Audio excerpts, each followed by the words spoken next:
The mistake is buying the biggest blender because it looks serious. Then it hogs the counter, screams through breakfast, and still makes you drag out a scraper for thick stuff. A good blender choice starts with your actual routine, not the most intimidating base. For blenders, I'd ignore half the shiny extras and start with 3 questions.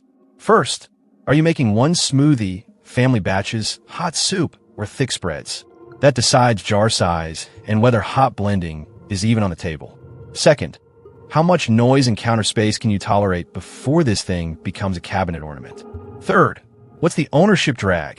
Extra jars, blade collars, scraping, cleaning tools, and replacement parts. Prices and included jars change, so check before you buy.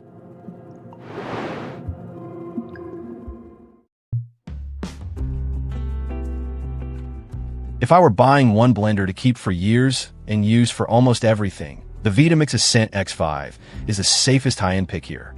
It fits the person who jumps between single smoothies, ice-crushing, soups, and thicker projects, and wants a machine to feel polished instead of fussy.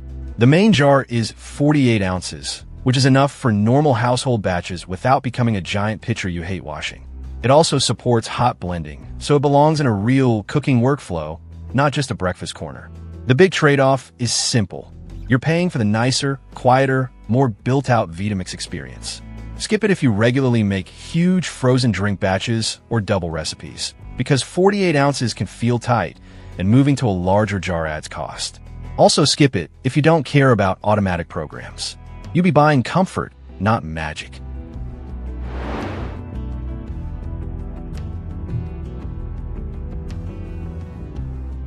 Want the serious Vitamix route without paying for every convenience feature?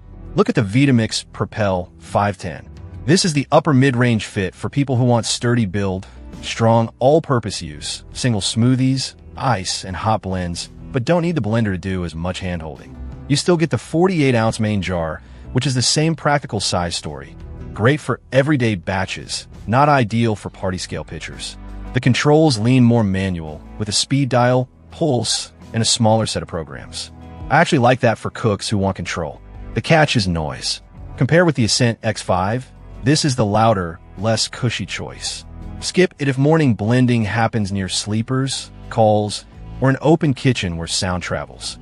Buy it if you'd rather spend on the core machine than on extra automation.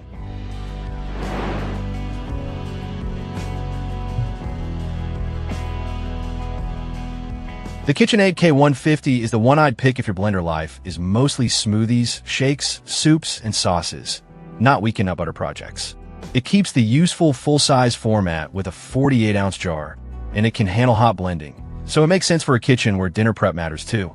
The build quality lands a step below the Vitamix options, but not everyone needs a tank on the counter. The upside is workflow. It's quieter than the more intense full-size machines here, and it's less intimidating for basic weekday use. The limitation is control and thick blends. With fewer speed choices, you have less finesse, and thicker dips or spreads can mean stopping, scraping, and babysitting the jar.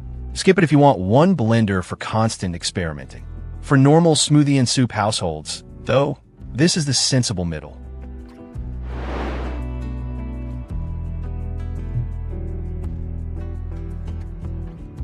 The Chefman Obliterator is the budget pick that doesn't feel like a sad compromise for everyday blending. Its best fit is smoothies, single servings, multi-purpose basics, and ice crushing, especially if you want both a main jar and a grab-and-go workflow.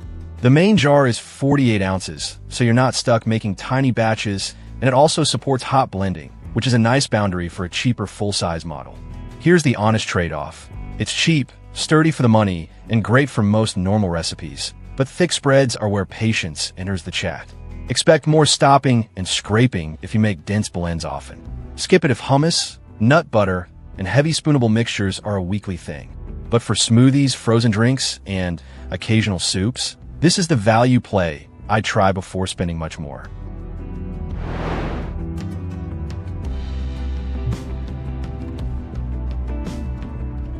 The Black+Decker Quiet Blender with Cyclone Glass Jar is not the one I'd buy to flex. It's the one I'd buy if the goal is inexpensive, quieter, full-size blending with a glass jar. That's the lane. You get a 48-ounce main jar, hot blending support, and a quieter personality than most cheap blenders deserve. For soups, single smoothies, and basic multi-purpose jobs, it makes sense. The compromise is build and power. The build quality is the weakest in this group, and ice crushing is not its best use. So don't buy it expecting a frozen drink workhorse. Skip it if you're rough on gear, want the sturdiest feel, or regularly blend dense mixtures. But if you specifically want cheap, glass, and lower noise for basic kitchen work, this one has a reason to exist.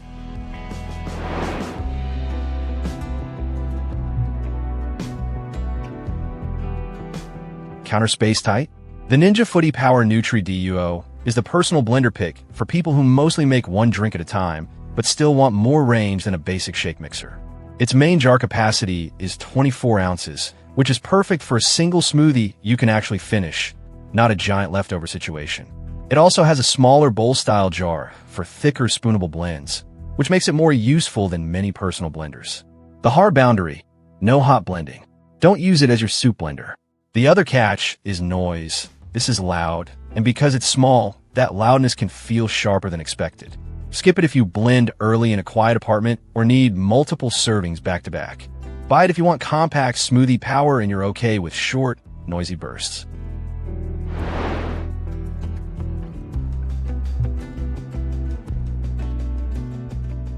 The GO Cordless is for a very specific buyer. You want a smoothie blender that can leave the outlet behind. It's the portable pick for single-serving smoothies, simple shakes, and flexible workday routines. The main jar is about 22.7 ounces, so think personal drink, not family batch.